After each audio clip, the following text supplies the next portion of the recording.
You're 40 years old. You've checked your retirement account, or maybe you don't even have one, and the number staring back at you is zero, or close enough to zero that it might as well be. Maybe you had a 401k once and cashed it out during a rough patch. Maybe you've been self-employed for a decade and retirement accounts just never made it onto the list of things you got around to. Maybe you've watched money go toward a mortgage, kids, medical bills, a business that didn't quite work out. And somewhere in all of that, future you kept getting pushed to next year. You typed something like, "Is it too late to save for retirement at 40?" into a search bar at 11 p.m., half hoping someone would tell you it's fine, half bracing for someone to tell you you've ruined it. I'm not going to do either of those things. I'm going to show you the actual math. And the actual math is more interesting and more workable than you think. Stick with me for the next 20 minutes, because by the end of this, you're going to have a completely different relationship with that zero. Here's the story most of us absorb without ever being told it directly. Retirement saving is a young person's game. You've seen the charts, the ones that show some 25-year-old investing $200 a month and retiring a millionaire, next to a 40-year-old doing the same thing and ending up with some embarrassingly smaller pile. The lesson those charts are designed to teach is simple. You had your shot and you missed it. Financial media loves this narrative because it's dramatic. Start investing in your 20s or lose hundreds of thousands of dollars makes for a great headline. And technically, it's not even lying. The math behind those charts is real. But it's being used to answer the wrong question. It answers what would have happened if you'd started at 25, which is a fact about the past you can't change. It does nothing to answer the only question that actually matters to you right now. What should I do starting today? So by 40, the belief calcifies into something like this. The early years were the ones that mattered. Those years are gone, and whatever's left is just damage control. A lot of people quietly downgrade their whole retirement to, "I guess I'll work until I die, or I'll just rely on Social Security," and stop thinking about it altogether, because thinking about it just feels bad. It feels like reopening a wound every time you look at the number. That belief feels true. It has a chart to back it up, and it is almost completely wrong about what actually matters for someone in your position right now. Here's the reframe. The cost of being 40 with zero saved isn't the last 20 years. It's the next 12 months. The years between 20 and 40 are gone. Nothing on this channel or anywhere else gets them back. But here's what almost nobody says out loud. The single biggest determinant of your retirement outcome from this point forward isn't your starting age. It's whether you start now or start in 5 more years. The gap between 40 with $0 and 45 with $0 is dollar for dollar more damaging than most people assume, and I'll show you exactly why in a minute with real numbers. The story that you missed the window is doing something sneaky. It's using your past to excuse an action in your present. And every year you let that story run the show, it becomes more true. The belief isn't just wrong, it's self-fulfilling. The person who believes it's too late does nothing. The person who does nothing at 40 is, 5 years later, a person who's 5 years further behind, but now has an even more convincing case that it's really too late. It's a trap that manufactures its own evidence. So the real question isn't, is it too late? It's what does the next 12 months cost me if I keep waiting? Let's answer that with numbers, not vibes. Let's run the numbers plainly. Say you invest $500 a month at a 7% average annual return, which is a reasonable long-term estimate for a diversified stock portfolio. Start at 40, retire at 65, roughly $380,000. Start at 45, retire at 65, roughly $245,000. Start at 50, retire at 65, roughly $150,000. Look at the gap between 40 and 45. That's a $135,000 difference for 5 years of waiting.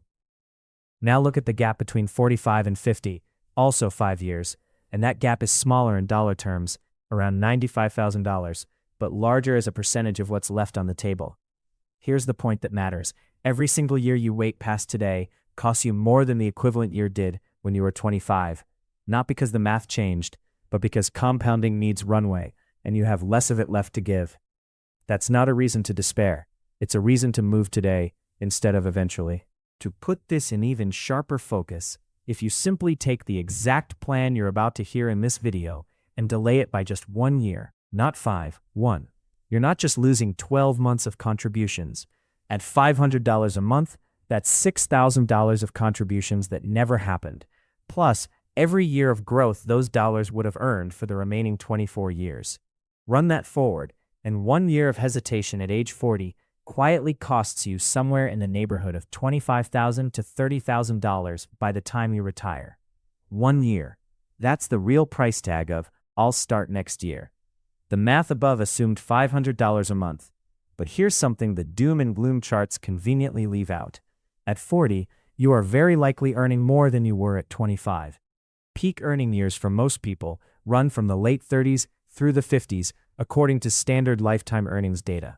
Median income for workers in their 40s tends to be meaningfully higher than for workers in their mid-20s, once you account for career progression, promotions, and accumulated experience.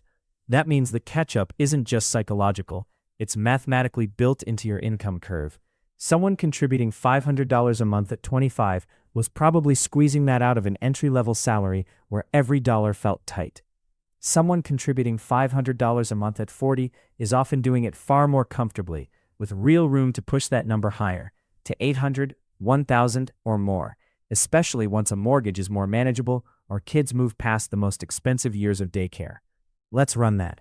$1,000 a month, starting at 40, at 7%, for 25 years, lands you around $760,000, nearly double the $500 a month scenario. Push it to $1,200 a month, and you're at roughly $915,000, closing in on 7 figures. And that's before we even talk about employer matches, the catch-up contributions the IRS specifically allows starting at age 50, or Social Security layered on top of all of it. The framing "I'm behind" assumes your contribution rate has to look like a 25-year-old's. It doesn't. You get to use adult income to solve an adult problem. That's not a consolation prize. It's a legitimate structural advantage that the "you missed your window" narrative simply never accounts for. Here's an uncomfortable fact. Most people who are 40 with zero saved aren't 45 with 50,000 saved 5 years later. They're 45 with zero saved because the story "it's too late anyway" gave them permission to do nothing. Compare two people. Person A starts at 40 with $500 a month. Person B tells themselves, "I'll get serious once things settle down," and actually starts at 45.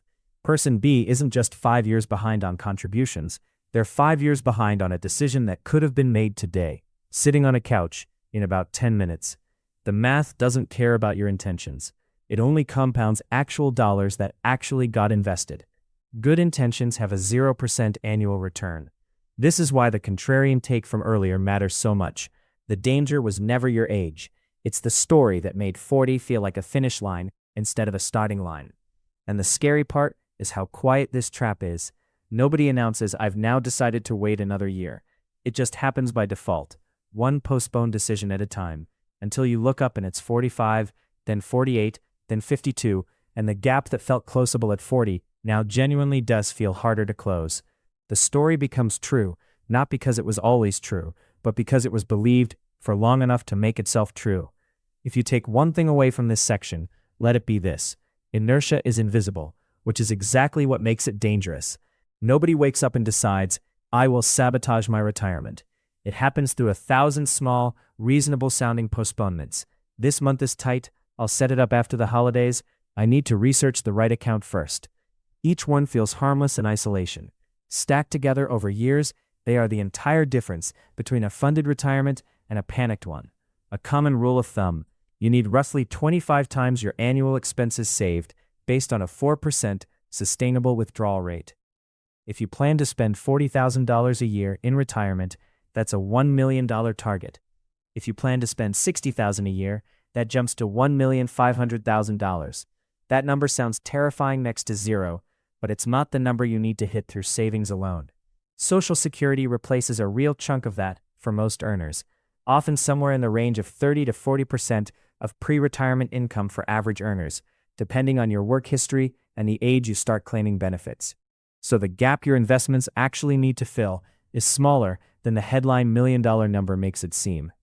And $1 million by 65 sounds impossible until you realize the $1,000 a month scenario from Proof Point 2, run for 25 years at 7%, gets you most of the way there, around $760,000, without accounting for raises over time, employer matches if you have access to a workplace plan, or the higher catch-up contribution limits the IRS specifically allows once you turn 50, recognizing that people in their 50s are often in their strongest saving years. Stack a modest employer match on top of that $1,000 a month figure, and you can realistically close most or all of the remaining gap. This is why the too late framing collapses under real numbers. The target isn't as far away as the panic-inducing version of this story wants you to believe. It's also worth saying plainly, you don't need to land on exactly $1 million to have a good retirement. Most people don't actually spend at a flat, constant rate through retirement. Spending tends to be higher in the early go-go years and lower later on. And a paid-off mortgage by retirement age changes the whole equation. The $1 million figure is a useful planning anchor, not a pass-fail test. Getting to $700,000 instead of $1 million doesn't mean failure. It might mean retiring at 67 instead of 65, or adjusting a travel budget, not a catastrophe. The all-or-nothing framing is, once again, doing more emotional damage than the actual max supports.